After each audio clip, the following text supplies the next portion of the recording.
Hello and welcome everyone to your Thanksgiving Eve edition of the Daily 8 on the News 8 Live Desk. Phil Penarski here with the top stories of the day. We're going to get right into things today as our first story takes us to Kentwood.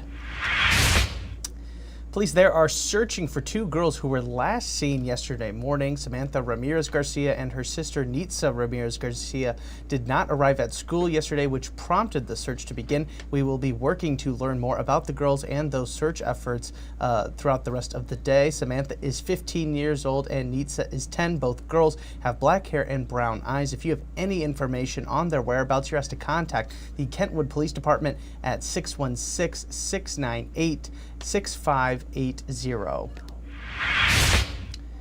To Kalamazoo now, where two people were injured in a shooting earlier this morning. According to the Kalamazoo Department of Public Safety, the shooting happened shortly after midnight on Lilac Lane. The victims were said to have run over to a nearby liquor store for help. The victims were taken to a nearby hospital for treatment that were classified as minor injuries. The motive for the shooting is unknown at this time. It's also unknown if any arrests have been made in the shooting so far.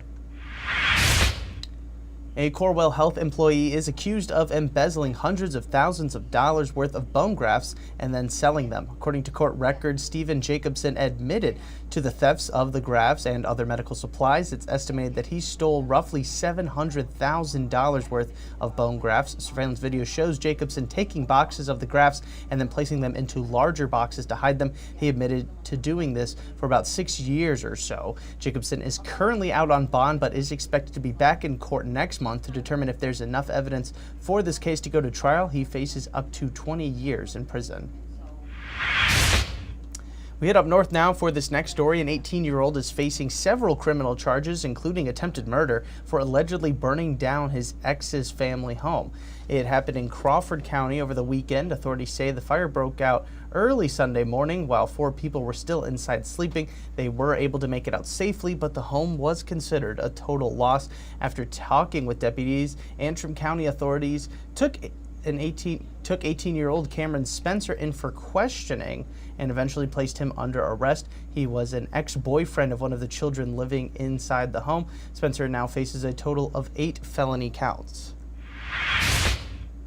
And now for an update to a story that we've been bringing you updates on since it began back in October. Some of the dogs who were rescued from a filthy pickup truck in a Walker parking lot last month are now ready to finally be adopted from the Kent County Animal Shelter. 17 dogs in total were taken by the shelter after they were found in that truck, and one of those dogs ended up having 2 puppies. So there are 19 dogs in total from this case. 9 of them are now up for adoption. Potential owners are invited to actually come and meet the dogs at the shelter today from 1 to 6 p.m. You can find out more information on each of the dogs right now over on our website, woodtv.com.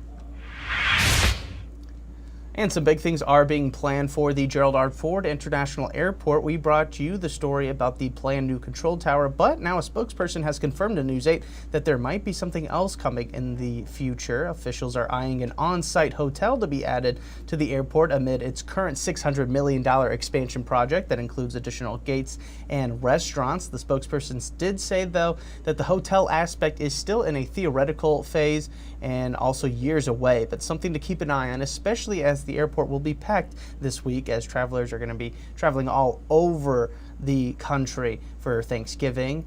And speaking of Thanksgiving, you're gonna want to know what to expect weather-wise, especially if you're heading out later today. Here is Storm Teammate meteorologist Sarah Flynn with a look at your forecast. And good morning, West Michigan. We were starting off with a mostly cloudy Wednesday. In fact, we should dodge pretty much any precipitation today as temperatures work to top off in the low 40s. You'll notice that system that we were initially concerned about does indeed pass off to our south. It'll bring rain, a wintry mix, and eventually snow to central Indiana and portions of Ohio, so keep that in mind if you're traveling that direction. Here in West Michigan, dry tonight. Few isolated flurries possible into your Thanksgiving morning, but should actually be a mostly dry day. We won't start to see that lake effect snow really start to take shape until we head into those evening hours. hours. 38 will be your high, so similar to today, a touch more breezy as those winds come from the northwest at 5 to 15 miles per hour. The best chance that we have for snow comes on Friday, and we'll start to see those totals rack up relatively quickly. Portions of West Michigan, really localized to areas west of 131, could see isolated pockets of about 3 to 4 inches, potentially up to 6 inches, again, in some individual spots. Otherwise, the remainder of the area will likely get away with less than 2 inches. The lake effect snow chances continue into the weekend with cool temperatures. All right, thanks, Sarah. And we end today's show with the news that the iconic Velvet Peanut Butter brand is coming back to Michigan, more specifically Detroit, as the founder of Atwater Brewing actually purchased the company and plans on bringing operations and production back to the Motor City. Velvet Peanut Butter hit shelves first in 1937 before being outsourced and ultimately out of production. It was brought back in 2008, but is now coming back to Michigan full-time. Owners did say, though, they don't know when that production will begin here in Detroit, but they guarantee it will be the same great taste fans have come to enjoy over the years.